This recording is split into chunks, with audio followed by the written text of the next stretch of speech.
Zakat to'g'riliq 20 savolga javob. Abduri Muhammad Yusuf. Birinchi savol. Zakat bergichining zakat aluvchiga uning zakat ekanligini bildirishi shartmi? Javob. Zakat bergichining zakat bergan vaqtida uni aluvchiga bu zakatdir deb uning zakat ekanligini bildirishi shart emas. Balki ko'nglida zakatni niyat qilib turib, uni hadiya yoki yordam nomi bilan atab bersimi zakat ado topadi.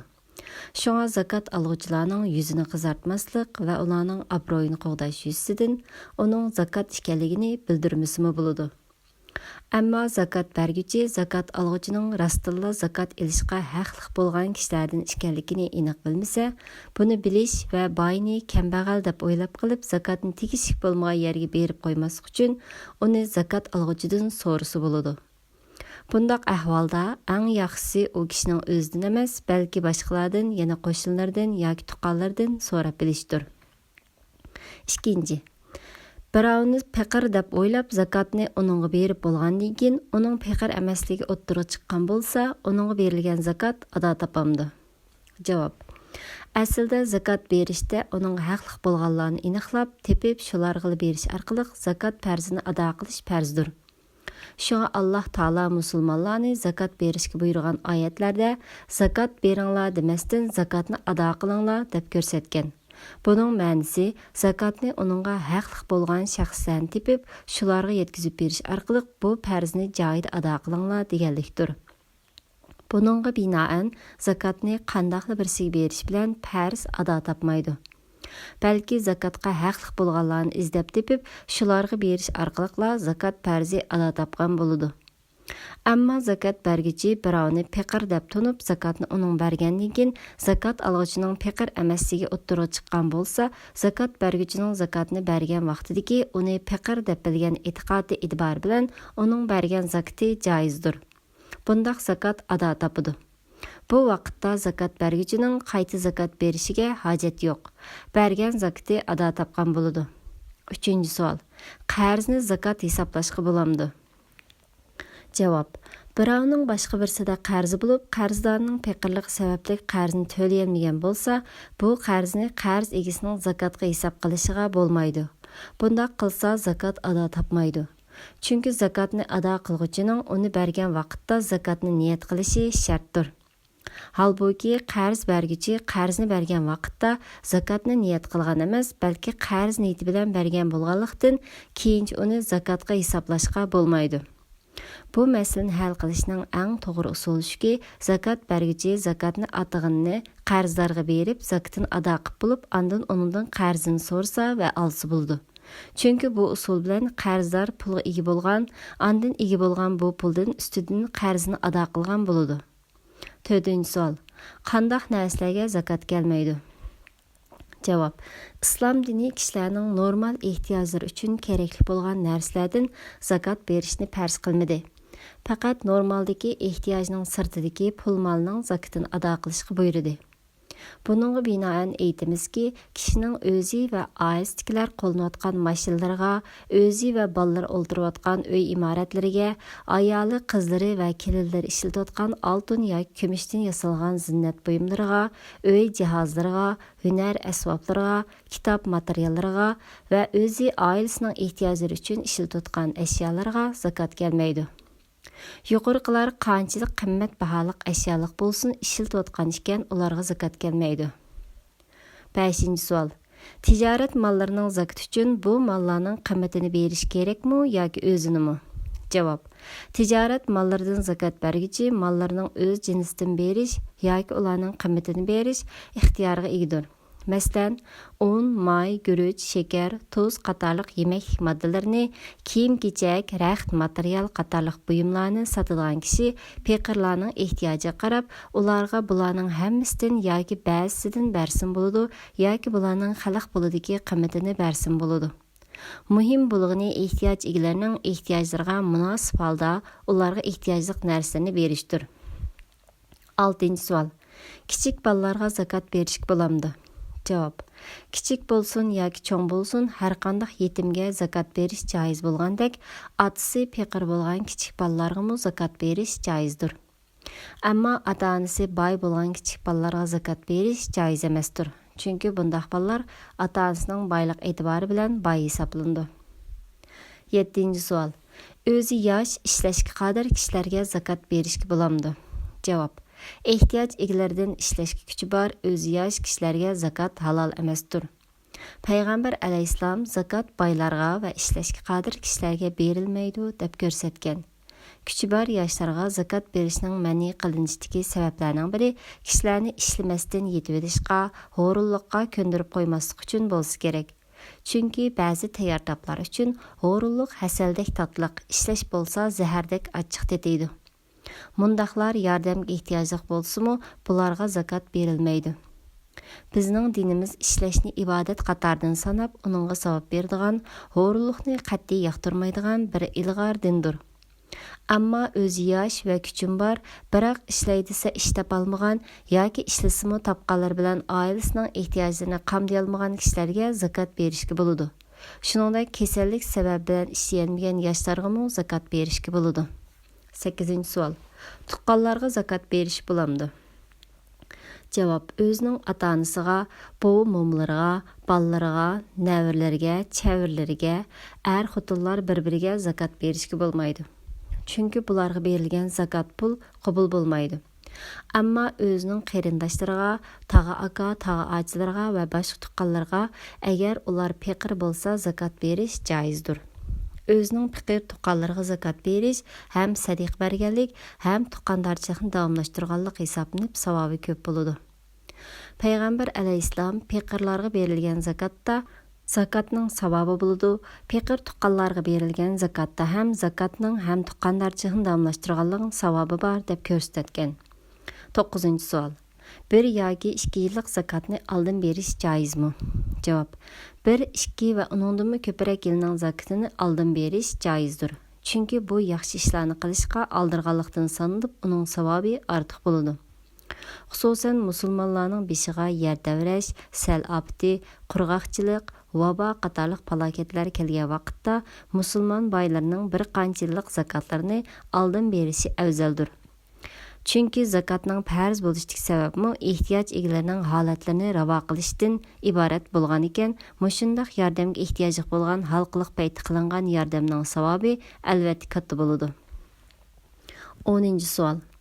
Bankining cheklari va kartlarigami naqd pulga o'xshash zakat kelamdi? Javob. Bankidan naqd pulning o'rniga berilgan cheklar va kartlarga albatta zakat keladi.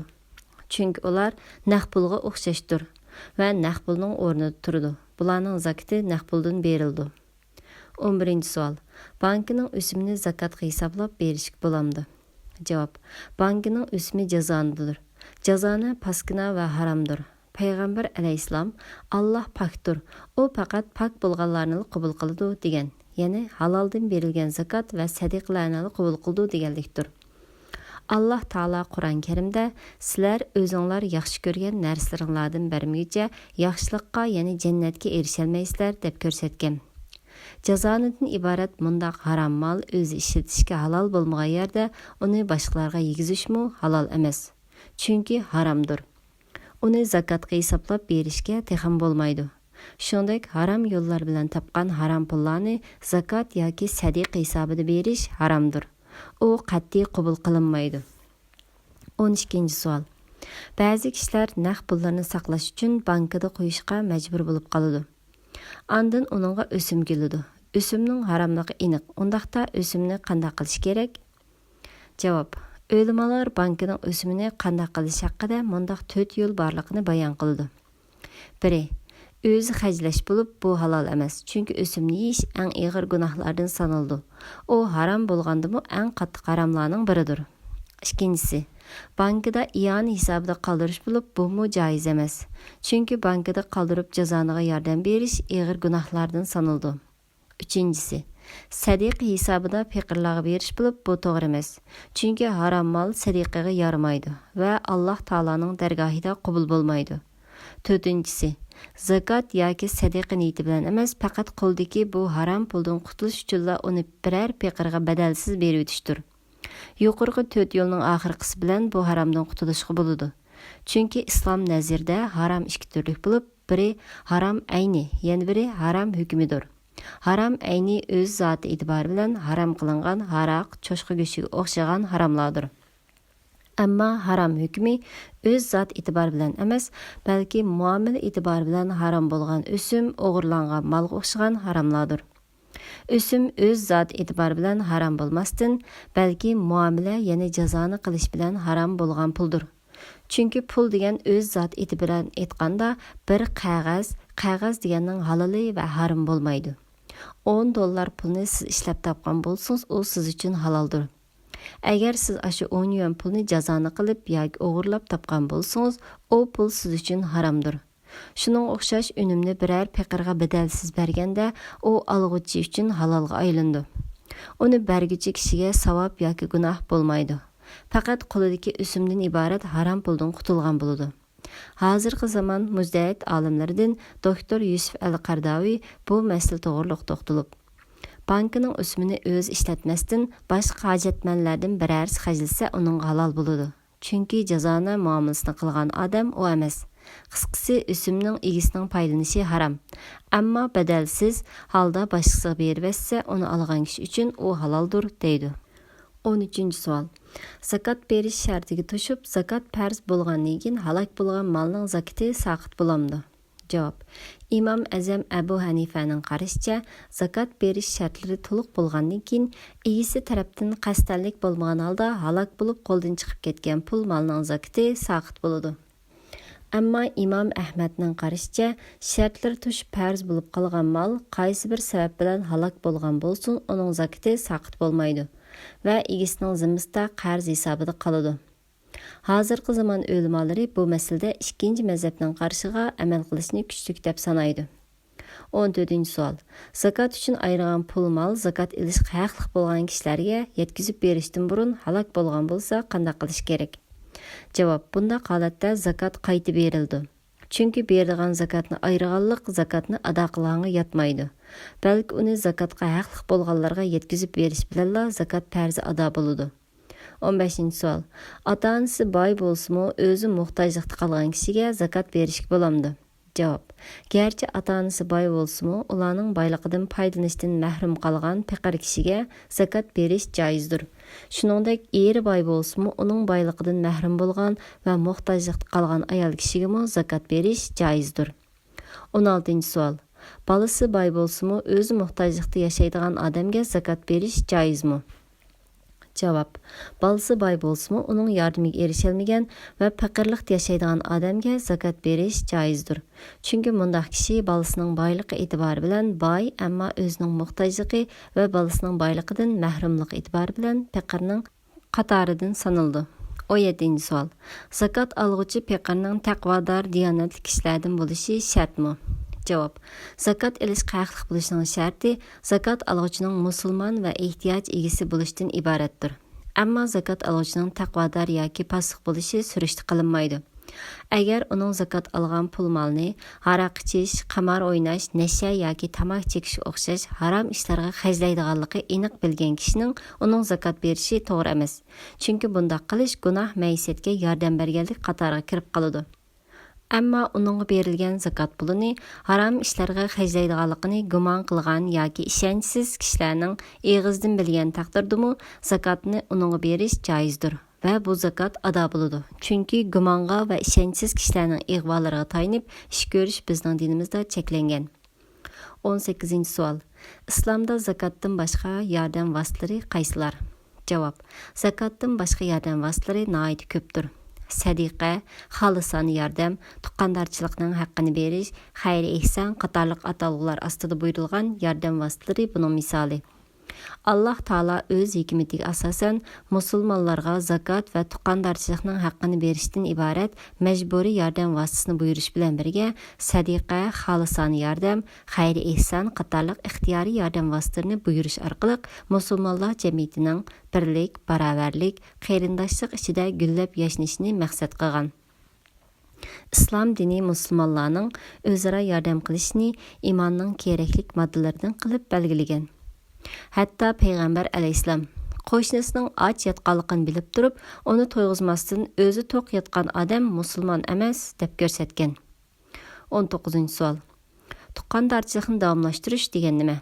Cavab. Tuqqandarchilikni davomlashtirish yoki sila rahim urug' tuqqanlarga moddiy va ma'naviy jihatdan yordam qilish deganlikdir. Tuqqandarchilikni davomlashtirish Alloh taolaning amri bo'lib, uni tark etish cho'ng gunohdir. Alloh taolo Qur'on Karimda Allohga bergan va'dini mustahkamlagandan keyin buzganlar, yer yuzida buzg'unchilik qilganlar, Allohning tuqqandarchiligini davomlashtirishdan iborat amrini o'rindamaganlar. Ani shular la'natga duchor bo'ladi va ularning oxiratdagi yomon bo'ladi deb ko'rsatgan. Payg'ambar alayhissalom tuqqandarchilikni tark etgan odam jannatga kirmaydi deb ko'rsatgan. 20-savol. Zakat berishning farz bo'lishiga yetarlik shartlar to'liqlanib bo'lgan pul molning zakatini vaqtidan kechiktirish joizmi? Cavab. Zakatning farz bo'lishi uchun yetarlik miqdorda pul molga ega bo'lganning hijriya hisobida to'liq 1 yil o'tgandan keyin uning zakatini darhol ado qilish farz bo'lib belgilandi. Chunki namozning vaqti kirgan hamon namozni ado qilish farz bo'lgandek, zakatning shartlari to'liqlanib ado qilish vaqti kelgan hamon kechiktirmasdan ado qilish farzdir. Zakatni uzrsiz kechiktirgan odam gunohkor bo'ladi. Uqba ibn Harisdan rivoyat qilindiki, bir kuni payg'ambar alayhissalom bilan asr namozini o'qigandim. Payg'ambar alayhissalom namozdan salom berib bo'lib, nihoyat aldirab uyga kirib ketdi va bir oz vaqt o'tgandan keyin uydan chiqib yenimizga keldi. Bu vaqtda u o'zining aldirab uyga kirib ketganligidan ajablanayotgan masjid ahlini ko'rib ularga: "Uyda azroq xom oltinning borligini esimga oldim-da, uning bizda turib qilishni xolamadim. Shunga men aldirab uyga kirib, uydagilarni uni ehtiyoj egalariga taqsim qilib berishga buyurdim", dedi.